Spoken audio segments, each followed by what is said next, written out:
Bueno, Aucán Cuicamán, cuéntanos un poco el estado momentáneo, digamos, de las demandas que hoy día se han planteado dentro de esta tremenda reunión que se ha hecho con gente de distintos sectores. Una en Bueno, síntesis. concretamente se ha anunciado allí la voluntad de un conjunto de personas mapuche para transitar hacia la conformación de un autogobierno mapuche. Esta conformación del autogobierno tiene dos fundamentos. Tiene un fundamento desde el punto de vista histórico, tiene un fundamento desde el punto de vista que es un derecho inherente a todos los pueblos y en particular a los mapuches. Sin embargo, el día 13 de septiembre del 2007, la comunidad internacional organizada en los estados de allí en Naciones Unidas, junto a los pueblos indígenas, se logró consensuar una norma jurídica que establece el derecho a la libre determinación de los pueblos indígenas. Por tanto, a partir de ahí, los pueblos indígenas y en particular los mapuches son titulares del derecho a la libre determinación. Como tal, entonces, una forma concreta es el autogobierno. Y ese derecho lo queremos ejercer dentro de un proceso organizativo. Y ese sistema de gobierno requiere de tres cosas para su implementación. Requiere su primera cosa sobre la voluntad colectiva de los mapuches. Y la voluntad colectiva surge a partir de la voluntad individual. En definitiva, cada mapuche que vive en la comunidad, cada lonco, cada machi o cualquier autoridad, cada profesional, cada estudiante, cada mapuche que vive ya en el área urbana, se adhiere al proceso y la voluntad colectiva es el resultado de la voluntad individual de cada mapuche para llegar en un momento entonces para adoptar la decisión de decir hoy formamos un gobierno. Como segunda cosa necesitamos nosotros internamente de disponer de una dotación de mapuche. Una dotación de mapuche con mentalidad de gobernante, con capacidad de gobernante, con conducta de gobernante, con los recursos que disponga un gobernante para actuar en la relación multilateral que requiere un autogobierno. Por tanto, entonces, una vez que tengamos la voluntad concluida, cuando tengamos una dotación de mapuche, un contingente de mapuche, vamos a reunirnos y decir, hoy, aquí en el sur de Chile, damos el nacimiento de un autogobierno mapuche. Y una tercera cosa, eso debe estar regulado por un estatuto orgánico, un estatuto que establezca las potestades, facultades y la forma de relacionarse con el Estado chileno. Por tanto, es la única manera de salvaguardar a la cultura mapuche, por lo tanto es un gobierno en donde participan nuestro pueblo y una forma de relacionarse no internamente, sino también en el marco de la multilateralidad que el derecho a la autodeterminación otorga. Por tanto, ese es un punto que anunciamos allí en el Cerro Ñelol.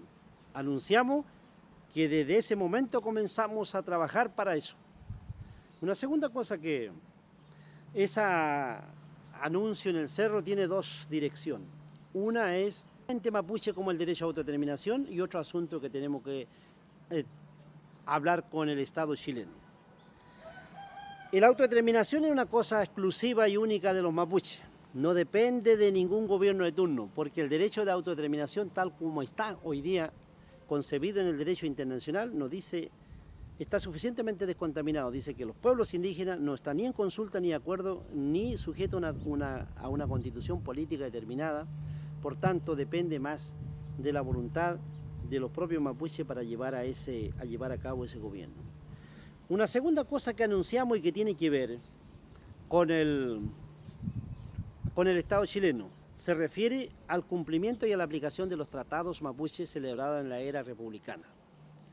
Aquí somos el único pueblo de México al sur, somos el único, excepto los misquitos en Nicaragua, que tienen una situación muy parecida, pero que desde el punto de vista jurídico tienen otra connotación.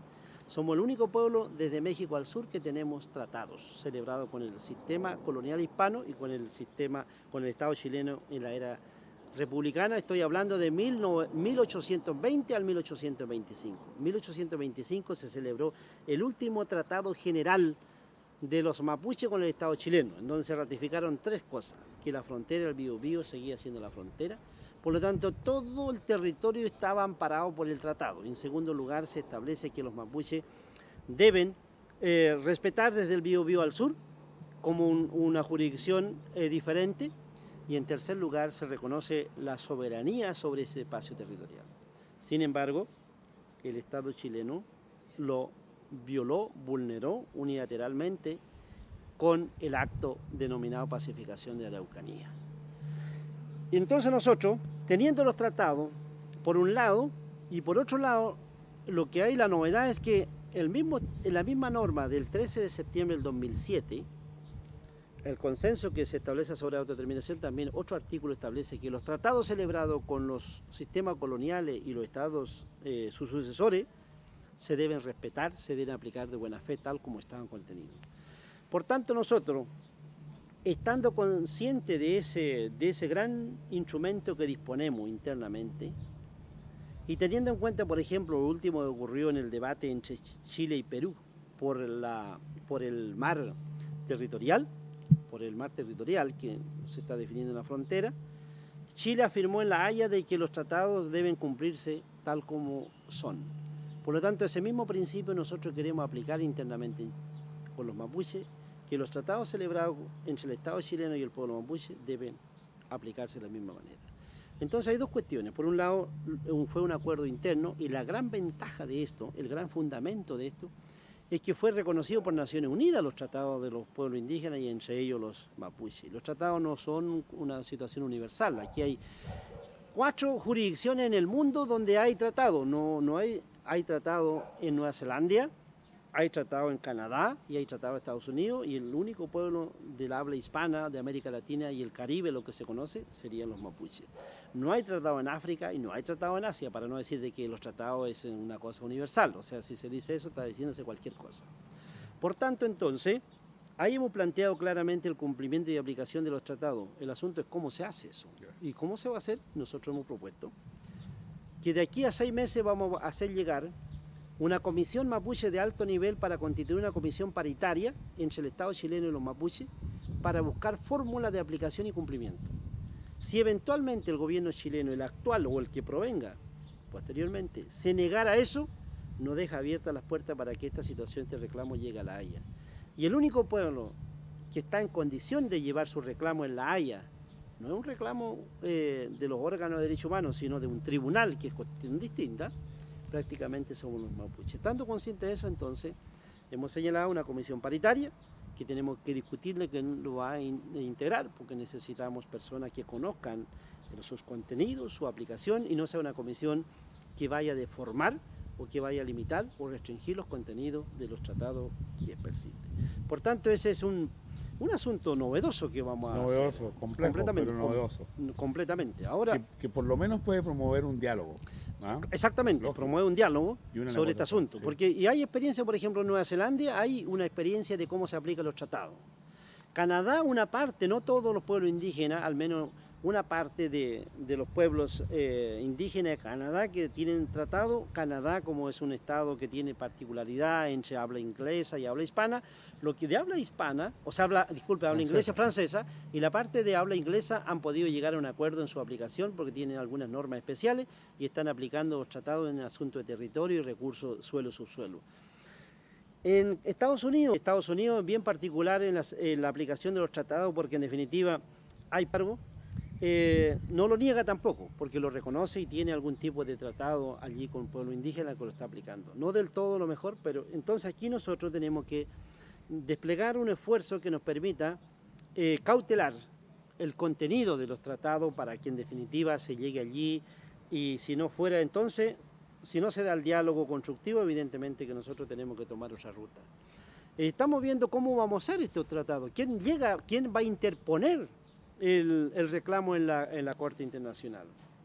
Es un camino largo. O Pero largo, interesante. o largo o también puede ser breve, porque Ahora, lo importante, creo, no sé, es la unidad del pueblo mapuche. ¿Ah? claro, yo creo que la unidad es un asunto, yo creo que hoy día se está generando ese ambiente para Sí, eso, ya se está generando, por tanto, y estamos viendo cómo vamos a proceder para llevar ese reclamo, porque pueden ser, no necesariamente tenemos que unificarnos previamente para hacer ese reclamo, porque en definitiva, las mismas instituciones tradicionales que celebraron los tratados están vigentes. Por ejemplo, los Lonco y las Machi que participaban en la celebración del tratado están vigentes. Y del momento que el derecho internacional le reconoce capacidad de celebrar tratados y obligarse en sí mismo. Por tanto, bajo ese principio, la Haya no se podría negar, porque en definitiva, ahora, ¿cuándo sería complicado si esas instituciones no existieran como tal? Esas instituciones están, por lo tanto, esa institución tiene una desventaja relativa, porque podrían decir, ¿no?, de que la Haya trata cuestiones de gobiernos. Y por eso entonces hemos estado viendo, si instalamos previamente el autogobierno mapuche, que sería la figura institucional para interponer, o haciendo converger un conjunto de autoridades tradicionales que son las mismas instituciones que podrían interponer. Entonces es una ruta con dos vías. Y estamos discutiendo en plena, entonces no hemos planteado un desafío interno para llevar ese punto allí. Entonces estamos en esa discusión común. Ese es un tema con Estado, pero el tema de autodeterminación es un tema nuestra que no hay que discutirlo con nadie, es nuestra capacidad. Entonces por eso Ñelol marca una ruta nuestra y otra que tenemos que ir tratando. Otra, por ejemplo, hemos señalado que el acto de pacificación de la Araucanía, por todo lo que significó usurpación de tierra, toma, confiscación, todos los actos realizados, un acto coercitivo militar, contado con todo la intervención del Estado, es un acto de Estado, atentó a los cimientos de la cultura mapuche, constituye un acto de lesa humanidad. Y nosotros estamos señalando que ese acto debe ser tipificado como un acto de lesa humanidad. Y como acto de lesa humanidad, por tanto, se tiene que reparar, indemnizar al pueblo mapuche por el daño causado. Ese es un punto que hablamos allí y ese es un tema que tenemos que discutir internamente.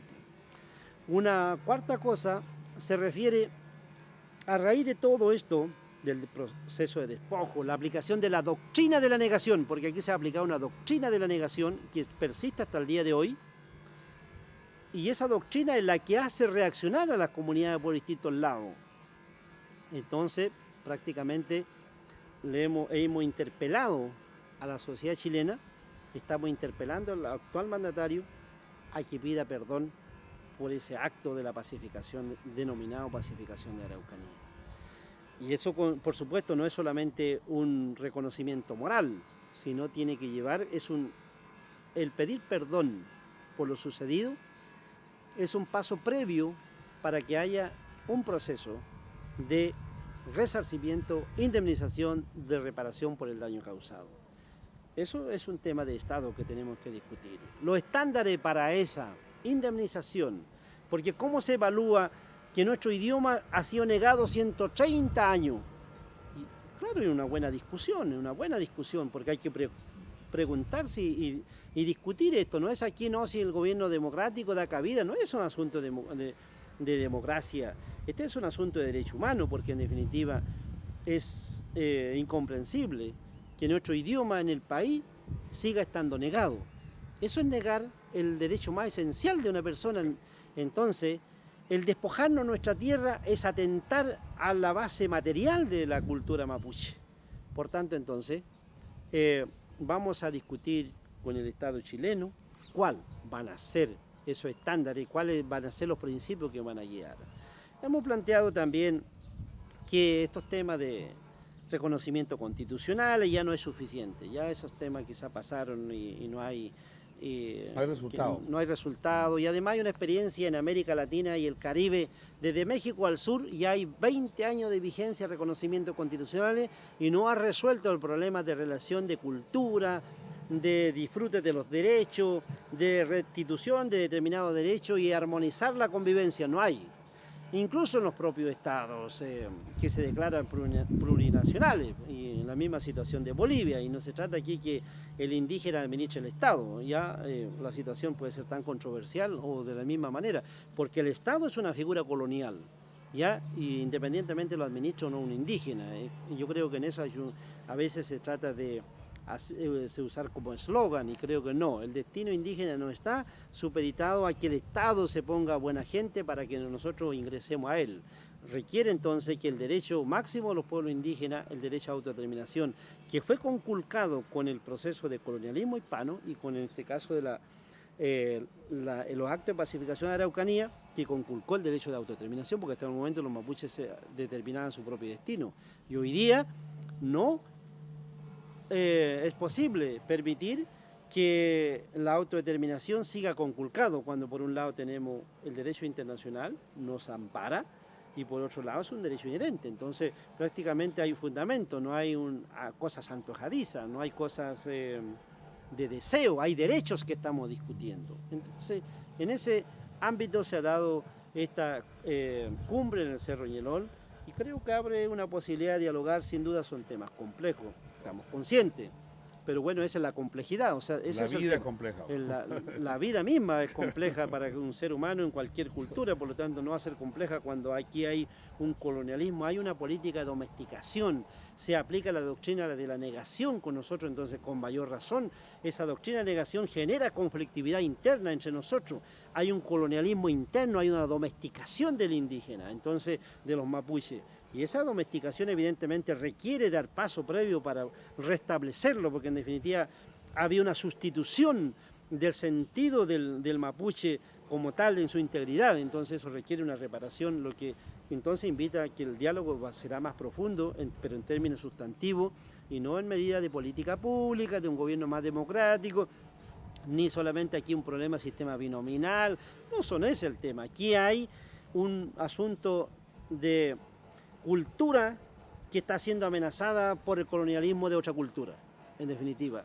Ese es el asunto, y los otros son los derechos que se establecen y que se regulan por norma. Entonces, prácticamente eso es lo que se ha abordado en el Cerro Ñelol, y esperamos que desde aquí adelante tengamos una nueva ruta. Entonces, el mismo asunto de pedir perdón será un acto muy interesante, porque hará cambiar la mentalidad de todos los chilenos, decir, sí, entonces estos eran dueños de las tierras, porque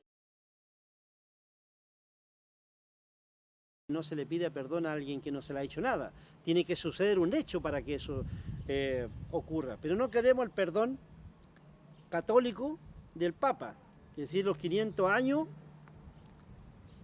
disculpen lo que le hicimos, y no hay resarcimiento, no hay indemnización. Ese no es el perdón que estamos pidiendo. El